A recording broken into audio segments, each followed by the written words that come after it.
Masih di video berkaitan dengan 100 rangkuman pertanyaan seleksi wawancara beasiswa LPDP.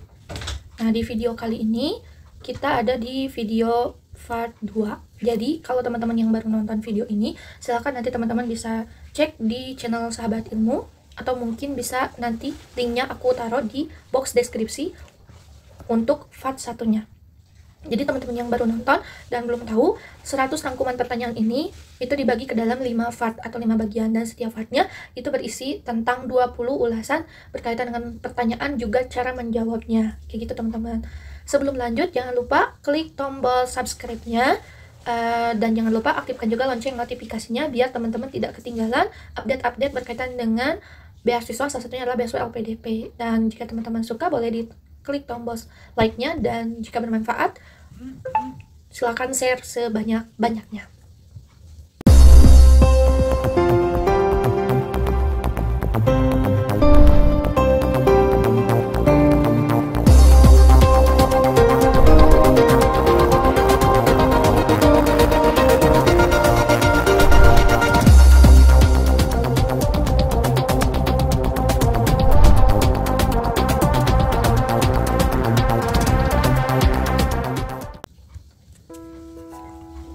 Di video part 2 ini, kita masih mengupas berkaitan dengan personal, perkuliahan, dan pertanyaan seputar penilaian terhadap LPDP.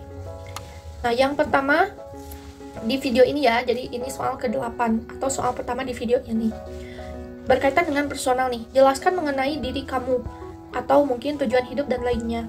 Nah, ini aku buat rangkuman juga berkaitan dengan diri aku sendiri itu seperti apa.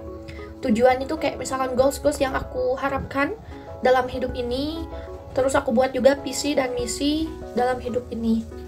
Waktu itu juga aku ditanya nih, jelaskan mengenai diri kamu. Dan ini adalah menjadi best pertama ya, pertanyaan pertama yang muncul dari pewawancara. Dan langsung harus dijawab dalam berbahasa Inggris teman-teman. Jadi teman-teman bisa nih, yang masih dipersiapkan dalam bentuk bahasa Inggris ya. Jadi kayak nanti kira-kira teman-teman mau ngasih statement seperti apa sih ketika disuruh memperkenalkan diri. Dan itu kalau bisa sih dibuat dalam 2 bahasa ya, di bahasa Indonesia dan bahasa Inggris. Takutnya teman-teman juga dapat harus menjelaskan bahasa Inggris. Jadi waktu itu pertanyaan pertama, jadi banyak banget pertanyaannya, tapi ada beberapa pertanyaan yang masih aku ingat. Pertama, pertanyaan yang ini yang pertama. Terus pertanyaan yang jadi best pertanyaan ya, yang harus benar-benar aku jawab seteliti mungkin, jangan sampai aku kejebak kayak gitu. Terus pertanyaan yang membuat aku harus menangis kayak gitu teman-teman. Wah, menangis kayak mana ya? Nah, teman-teman mungkin akan penasaran, dan nanti akan aku kupas khusus di video selanjutnya. Nah teman-teman, waktu itu aku jelaskan dalam berbahasa Inggris, tapi untungnya aku sebelumnya karena udah cari-cari tips dan triknya, jadi aku udah buat dan aku udah persiapkan. Walaupun sih kesalahan aku waktu itu, karena mungkin mepet juga aku tahu tips dan trik itu, jadi aku tuh menghafal, jadi harus aku pahami, tapi aku hafal. Jadi akhirnya di akhir-akhir aku malah bingung, lupa bahasa Inggrisnya apa, karena saking nervous juga ya. Tapi aku pikir ya, aku pernah dapat bahwa kalau misalkan kita lupa nih disuruh berbahasa Inggris, ya udah nggak apa-apa, kita campur-campur daripada kita ngelamun dan kita nggak jawab-jawab kayak gitu. Dan di akhir aku campur-campur tuh sampai ketawa juga sih pewawancaranya, mungkin lihat aku konyol banget ya. Tapi nggak apa-apa lah, aku apa adanya daripada aku sok-sokan pakai bahasa Inggris padahal salah gitu ya. Aku pede padahal salah gitu. Mending aku tidak berani pakai bahasa Inggris jika aku belum tahu tuh benar nggak sih bahasa Inggris yang aku gunakan kayak gitu. Nah jadi kalau misalkan di pertanyaan pertama itu kan harus silahkan kasih mereka tuh mengasih waktu kayak kurang lebih 5 menit. Silahkan jelaskan diri Anda tuh seperti apa dalam berbahasa Inggris kayak gitu. Nah aku sampaikan aja nama aku, kayak nama, terus asal aku dari mana, tujuan kampus aku kemana, terus aku waktu itu sampaikan juga visi misi aku tuh seperti apa kayak gitu. Terus misalkan apakah profesi yang aku ambil dan lain sebagainya. Jadi itu sesuai kapasitas yang teman-teman ingin sampaikan kayak gitu. Pertanyaan yang kedua, apa mimpi terbesar kamu? Nah ini menyambung ya, kalau misalkan di awal kita nggak sampaikan, biasanya ditanya lagi tuh, kira-kira apa sih mimpi terbesar kamu? Ya aku sampaikan juga, aku membagi mimpi terbesar aku tuh ke dalam 3 ranah. Jadi ada ranah pendidikan, ranah ekonomi, dan ranah sosial. Ketiga itu jadi aku jadi punya tumpuan itu gitu. Jadi ketika aku ngejawab tuh nggak ngelantur kemana-mana kayak gitu. Dan ini ya beda-beda kan, tiap orang tuh beda-beda. Jadi ya kembali lagi ke teman-teman mau seperti apa sih. Tapi jangan sampai mimpi terbesar kamu itu tuh bingung ketika nanti ada pertanyaan-pertanyaan selanjutnya. Jadi bener gak sih itu mimpi terbesar teman-teman? Jangan sampai teman-teman nyontek punya orang gitu. Jadi teman-teman tuh bingung. Aku karena dengar orang lain atau lihat CV orang lain punya mimpi terbesarnya keren dan aku ikuti, nggak sampai itu ya. Jadi mimpi itu kan lahir dari teman-teman sendiri itu. Jadi nggak nyontek punya orang lain kayak gitu. Yang ketiga adalah bagaimana tingkat kepercayaan diri kita. Nah, ini ditanya ini. Kalau saya boleh tahu, bagaimana sih tingkat kepercayaan diri Anda? Kayak misalkan gitu ya pertanyaannya. Ya jawab aja. Sangat percaya diri. Jadi, ini harus langsung teman-teman peka ya. Ketika ada pertanyaan ini, selanjutnya teman-teman tuh harus benar-benar memperlihatkan bahwa teman-teman itu sangat percaya diri. Karena mereka kan nggak mau membiayai orang yang nggak percaya diri, sama dirinya aja nggak percaya, gimana nanti kuliah gitu kan. Nah jadi jawabannya ya jangan sampai kayak, aduh gimana ya, aku harus bilang sangat percaya diri tapi aku sendiri nggak. Nah ini pertanyaannya teman-teman mau lulus nggak sih? Nah kan ini ditanya gitu, teman-teman percaya diri nggak? Ya jawab, siap, saya sangat percaya diri, kayak gitu. Dan pertanyaan selanjutnya yang keempat adalah bagaimana tingkat kemandirian kita. Biasanya ditanya juga, ya sejauh ini ya mandiri. Apa sih bukti otentiknya kalau teman-teman tuh mandiri? Contoh mungkin anak-anak yang waktu S1 ya saya tuh kos dan lain sebagainya, ya itu sampaikan bukti-bukti otentik yang nggak menimbulkan pertanyaan lagi gitu ya. Selanjutnya yang kelima, ceritakan pekerjaan sehari-hari. Nah misalkan ditanyakan nih, coba ceritakan Anda tuh sehari-hari itu pekerjaannya apa aja. Bisa mungkin teman-teman yang nggak bekerja ya aktivitas sehari-hari ya apa gitu. Apakah mungkin punya kegiatan relawan atau apa, atau mungkin yang bekerjanya seperti apa. Nah teman-teman nanti ceritakan aja kayak gitu.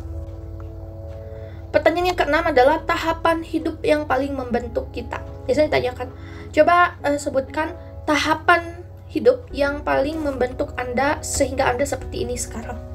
Biasanya teman-teman bisa nyebutin fase, misalkan apakah ketika SD teman-teman punya pengalaman sesuatu yang membuat teman-teman tuh merubah arah atau haluan teman-teman supaya menjadi orang yang sukses, ataukah di SMP, ataukah di SMA, atau mungkin kemarin waktu di jenjang sebelumnya, baik itu S1 ataupun S2, kayak gitu teman-teman.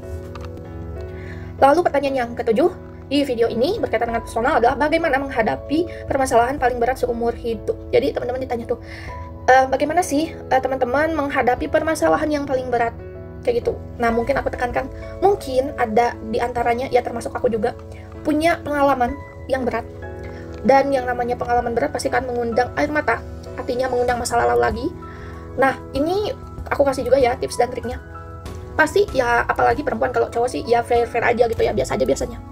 Tapi kalau misalkan cewek itu pengalamanku juga banyak, dan aku untungnya udah riset juga kalau misalkan seperti ini ntar gimana gitu. Nah kalau misalkan kalian disentuh titik titik rapuh teman-teman dan disuruh diceritakan, pasti kan teman-teman tuh sedih gitu. Dan tipsnya kalau mau teman-teman udah gak tahan, mau nangis ya nangis gitu, jangan sampai teman-teman itu tahan. Kan mereka tuh nanti ada orang psikolognya juga gitu. Jadi jangan sampai teman-teman tahan sampai teman-teman jadi gugup. Jadi di LPDP itu fine aja, kalau teman-teman mau nangis ya nangis gitu. Jangan sampai ditahan gitu. Kalau teman-teman mau nangis ya nangis, tapi sewajarnya. Itu ya catatannya, sewajarnya. Karena ada waktu itu pengalaman pas seksi aku itu nangisnya tuh nggak berhenti gitu, terus seduh gitu. Dan pas aku tanya kan ada dua yang nangis, yang ada yang seduh dan nangis biasa. Yang nangis biasa ternyata alhamdulillah dia tuh lolos juga. Nah yang nangis seduh itu nggak tahu lulus atau enggak, katanya sih enggak sih. Jadi terbawa suasana tapi tidak bisa mengontrol diri gitu. Jadi ini adalah salah satu ujian gimana sih kita bisa ngontrol nggak sih diri kita. Jadi sewajarnya kalau kita mau nangis ya nangis, karena waktu itu kan offline. Jadi kita disediain tisu, kita suruh ngehapus dulu. Berarti kan tisu itu tuh menandakan bahwa pasti ada pertanyaan yang kayak itu gitu. Aku udah langsung tertuju pas masuk ruangan, ada tisu, jangan-jangan ada pertanyaan yang menggunakan bawang. Ternyata iya gitu. Tapi ya sewajarnya, tarik napas lagi, lalu lanjutkan lagi kayak gitu. Nggak apa-apa, yang namanya juga ya psikolog kan ada di sana. Masa iya dikatakan di sini permasalahan paling berat tapi kita nggak ekspresinya biasa aja. Justru mereka curiga, ini benar berat gak sih atau dibuat-buat kayak gitu. Nah kalau sekarang kan online tuh, jadi aku harap ya tips dan triknya sediain tisu ya teman-teman. Jadi sediain tisu ketika nanti mungkin wawancara. Jangan sampai pas teman-teman dapat soal seperti ini, terus teman-teman pengen nangis, teman-teman bilang sebentar pak, saya cari dulu tisu. Nggak mungkin kan, lagi ujian gitu kan, maksudnya lagi wawancara gitu. Jadi harus semuanya sudah tersedia. Terus jangan sampai teman-teman bingung saking nggak ada tisu, teman-teman kurang etis juga ketika nangis terus teman-teman ya, karena biasanya apa ya, mungkin pakai pakaian gitu ya, enggak juga ya teman-teman, jadi itu harus diperhatikan.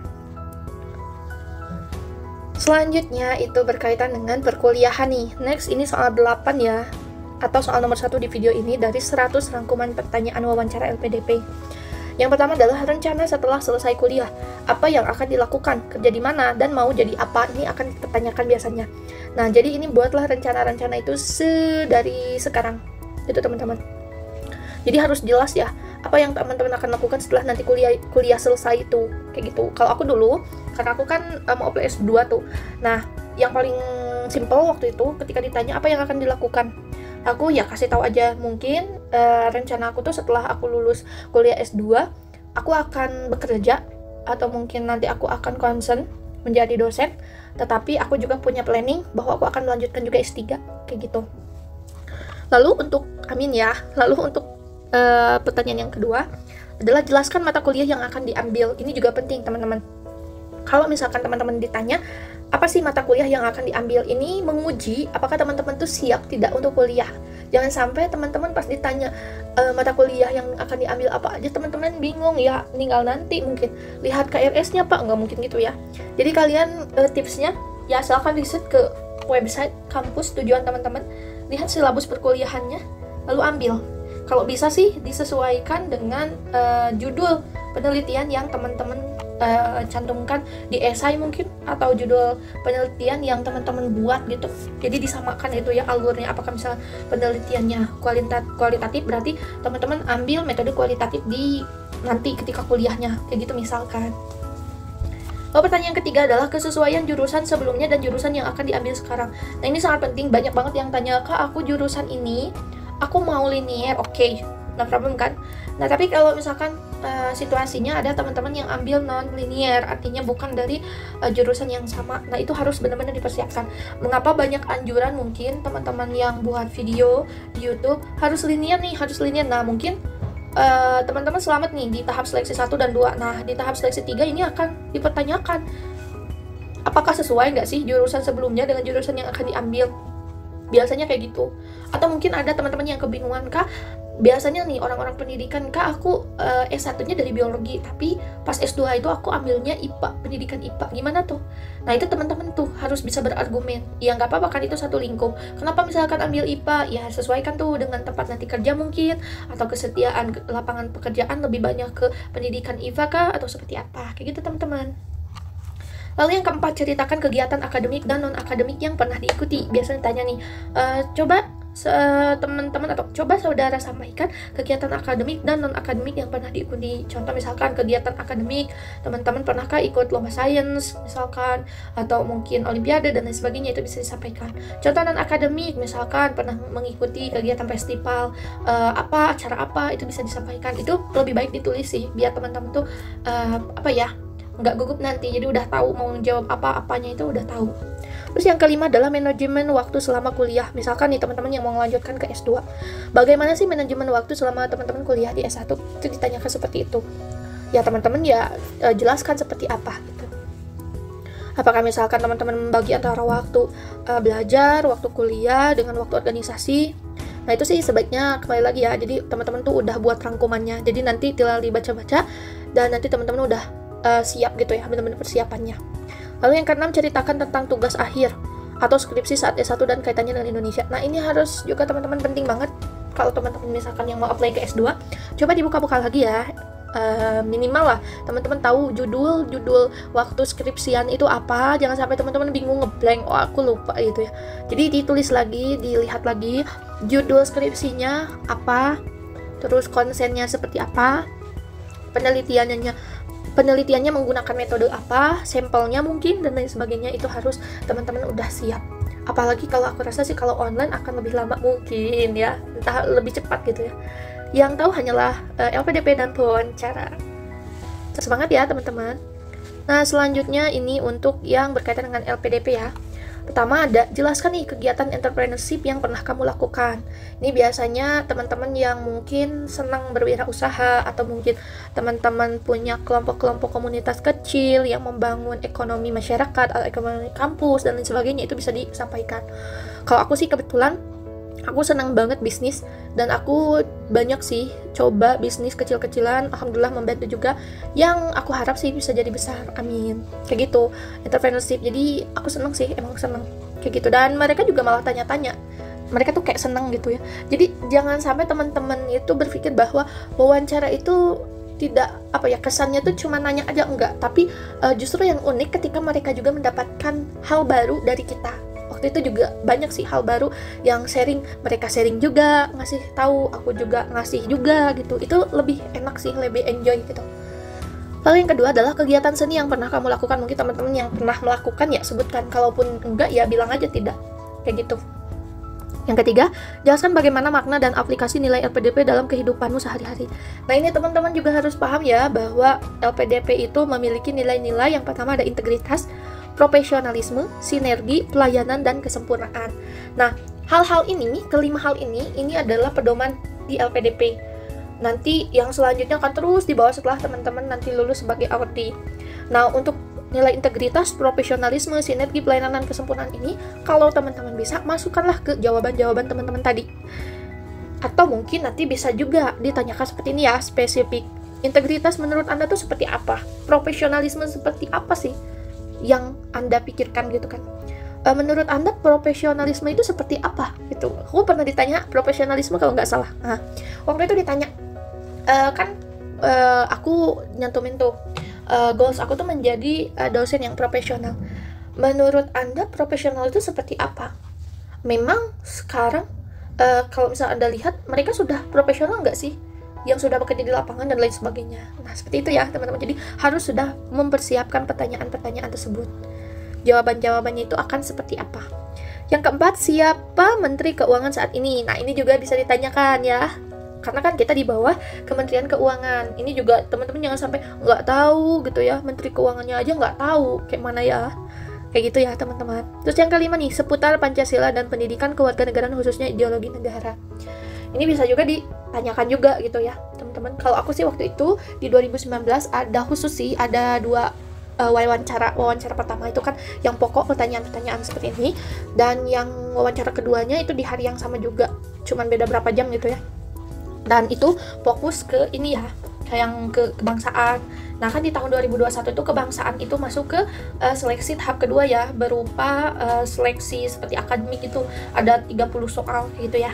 Nah waktu aku tuh masuk ke wawancara, tapi bisa juga disinggung di wawancara ini gitu, seputar Pancasila, terus pendidikan kewarganegaraan, terus mungkin ada juga yang tanya, Kak, apakah nanti akan disinggung juga nih isu-isu sosial atau isu-isu negara, ideologi dan lain sebagainya? Ya bisa jadi. Jadi teman-teman tuh harus mempunyai, atau teman-teman harus mempersiapkan jawaban-jawaban terbaik dari teman-teman kayak gitu. Lalu yang keenam, sebutkan Pancasila dalam bahasa Inggris. Nah bisa jadi teman-teman yang kuliahnya di luar negeri ditanya ini gitu. Nah itu dia teman-teman untuk 20 pertanyaan di video kali ini, semoga bermanfaat. Mohon maaf jika ada kekurangan, dan mungkin ada teman-teman yang mau juga share pengalamannya, boleh ditulis di kolom komentar. Dan teman-teman, ini dia tips dan trik menjawab pertanyaan wawancara di video kali ini ya. Yang pertama, harus paham tata cara wawancara, ini juga penting. Aku waktu itu coba searching baik di Google atau di YouTube sih kebanyakan, aku cari tuh tata cara wawancara yang benar. Pertama, kita masuk dengan baik-baik. Kita jangan dulu duduk, waktu itu kan offline ya, jangan dulu duduk sebelum dipersilahkan. Terus kita berbicara setelah pewawancara selesai, menyampaikan pertanyaan dan lain sebagainya. Itu banyak ya, lengkap tuh di YouTube juga banyak. Jadi bisa teman-teman tonton juga ya. Selanjutnya yang kedua adalah kontrol mimik muka. Nah ini juga penting teman-teman. Aku sampai belajar nih. Makanya sekarang jadi kebiasaan gitu kalau ngomong tuh sambil tangan gerak dan lain sebagainya. Karena dulu waktu mau selesai wawancara tuh latihan terus gitu. Di kontrol mimik muka kita, jangan sampai kita ngomong lagi menggebu-gebu motivasi kita gitu ya, semangat kita, tapi nada muka kita biasa aja gitu kan, jadi bingung gitu yang orang yang wawancara itu, ini benar nggak sih lagi ngomongin motivasi gitu ya. Jadi kita harus kontrol mimik muka kita, termasuk ketika kita disentuh kayak tadi ya, hal-hal yang membuat kita sedih, kita tetap tegar kayak gitu. Lalu yang ketiga nih, hindari menjawab pertanyaan yang bertele-tele. Ini harus juga ya teman-teman dicamkan bahwa pewawancara itu minta teman-teman itu jawaban yang ya tepat, mungkin bukan tepat ya, pertanyaan yang lugas dan enggak bertele-tele. Justru kalau misalkan teman-teman menghadirkan pertanyaan yang bertele-tele seperti ini, nanti khawatirnya teman-teman sendiri yang kewalahan kayak gitu. Jadi poin-poin yang pengen digali dari teman-teman tuh belum keambil, tapi udah habis waktunya kayak gitu. Selanjutnya adalah jangan mencoba menjawab berbohong atau jawab bohong. Nah teman-teman, ingat-ingat ya, pengalamanku jadi dalam pewawancara itu biasanya ada 3 orang. Yang pertama ada dari ahli psikologinya, terus ada yang dari perwakilan LPDP, dan ada juga yang dari jurusan kita, konsen kita, misalkan ada yang dari pendidikan, kesehatan. Jadi jangan sampai teman-teman tuh berbohong, baik itu dari akademiknya, jurusannya, mengenai pengetahuan dari perasaan dan lain sebagainya. Itu jangan coba-coba untuk berbohong, karena mereka yang mewawancarai kita adalah staf-staf ahli ya. Jadi jangan pernah mencoba untuk berbohong kayak gitu teman-teman. Nah itu dia teman-teman di video kali ini di 100 rangkuman pertanyaan wawancara LPDP. Semoga bermanfaat. Terima kasih teman-teman udah menonton video Sahabat Ilmu. Semoga teman-teman yang nonton diberikan kelancaran, dan semoga teman-teman lulus sebagai OD LPDP ya, baik di 2021 atau mungkin yang apply di tahun-tahun selanjutnya. Dan teman-teman, jika teman-teman penasaran atau baru nonton di video Sahabat Ilmu, boleh kunjungi channelnya Sahabat Ilmu. Itu banyak banget video-video berkaitan dengan beasiswa, salah satunya adalah beasiswa LPDP. Dan juga teman-teman yang mau ikut gabung grup-grup WA yang ada di Sahabat Ilmu, boleh teman-teman DM IG-nya Sahabat Ilmu di @v.anzani, biar teman-teman langsung dibalas. Itu bisa tag nama aku ya, biar langsung ya, maksudnya di tag ya ID-nya, biar langsung aku bisa langsung balas gitu ya. Nah mungkin itu di video kali ini, semoga tetap semangat dan salam Sahabat Ilmu.